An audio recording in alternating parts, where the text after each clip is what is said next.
रश्मि की शादी को आज सिर्फ 15 दिन हुए थे। नई नई दुल्हन बनने की लाज और खुशी अभी तक उसके चेहरे पर साफ झलकती थी। ससुराल का माहौल उसके लिए बिल्कुल नया था, हर चीज, हर आवाज, हर रिश्ता। लेकिन सबसे ज्यादा ध्यान खींचती थी उसकी सास सावित्री देवी। उनका व्यक्तित्व सख्त भी था और स्नेह से भरा भी, मगर रश्मि अक्सर उनके सामने झिझक जाती थी। शादी के बाद शुरुआती दिनों में रश्मि कोशिश करती कि घर के काम ठीक से करे ताकि सासू माँ की नजरों में अच्छी बने। पर नए घर में सब कुछ सीखने में समय लगता है। एक सुबह रसोई में चाय बनाते हुए उससे चीनी ज्यादा पड़ गई। सावित्री देवी ने बिना कुछ कहे चाय को एक कोने में रख दिया और खुद दूसरी चाय बना ली। रश्मि को अपनी गलती का बुरा लगा और वह दिन भर सोचती रही कि सासू माँ उससे नाराज तो नहीं। उस शाम जब रश्मि आंगन में तुलसी को पानी दे रही थी, तभी सावित्री देवी उसके पास आई। प्यार से बोली, बहू, हर काम सीखते सीखते ही आता है। गलती होगी तो क्या हुआ, मैंने भी तो कभी पहली बार ही चाय बनाई थी। रश्मि की आंखों में सुकून उतर आया।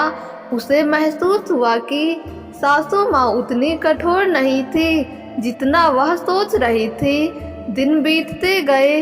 रश्मि धीरे धीरे घर के काम, नियम और परिवार के सदस्यों से घुलने मिलने लगी। पर सास बहू का रिश्ता ऐसा होता है जिसमें छोटी छोटी बातें कभी कभी नए मोड़ ले आती हैं। एक दिन रश्मि ने सोचा कि सासू माँ के लिए उनकी पसंद का बेसन का हलवा बनाए। पूरे मन से उसने हलवा तैयार किया, पर उसमें घी कुछ कम पड़ गया। सावित्री देवी ने हलवा चखा और बोली, थोड़ा सूखा लग रहा है बेटा, अगली बार थोड़ा घी और डालना। यह सुनकर रश्मि का चेहरा उतर गया। उसे लगा कि वह कभी भी उनकी उम्मीदों पर खरा नहीं उतर पाएगी। रात को उसने देखा कि सासू माँ खुद उसके कमरे के बाहर खड़ी हैं। उन्होंने कहा, रश्मि, तुम बुरा मत मानना, मेरा इरादा तुम्हें दुखी करना नहीं था।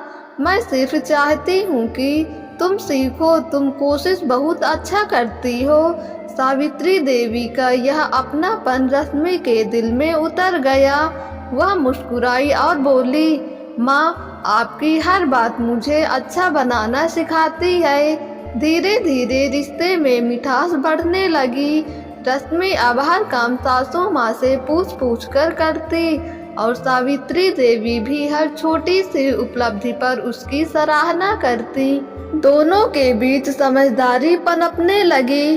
कुछ ही महीनों में घर में सभी ने महसूस किया कि सास बहू अब सिर्फ रिश्ते से नहीं बल्कि मन से भी जुड़ चुकी हैं। रश्मि जहाँ सासू माँ का सहारा बन गई, वहीं सावित्री देवी उसके लिए माँ का ही रूप बन गई। रिश्ते सुधरने का असली कारण यही था, थोड़ी समझ, थोड़ा धैर्य और बहुत सारा प्यार। सास बहू का यह रिश्ता भी उसी दिन मजबूत हो गया था जब दोनों ने एक दूसरे को समझने की कोशिश शुरू की। इस तरह रश्मि ने सीखा कि नया घर अपनाने के लिए सिर्फ काम नहीं, प्यार और भरोसा भी जरूरी होता है। और सावित्री देवी ने सीखा कि नई बहू को अपनाने के लिए माँ सा स्नेह सबसे बड़ा पुल होता है। दोस्तों, अगर आपको ये कहानी पसंद आई हो तो हमारे YouTube चैनल को सब्सक्राइब करके बेल आइकन को क्लिक कर दें ताकि वीडियो का नोटिफिकेशन सबसे पहले आप तक पहुँचे।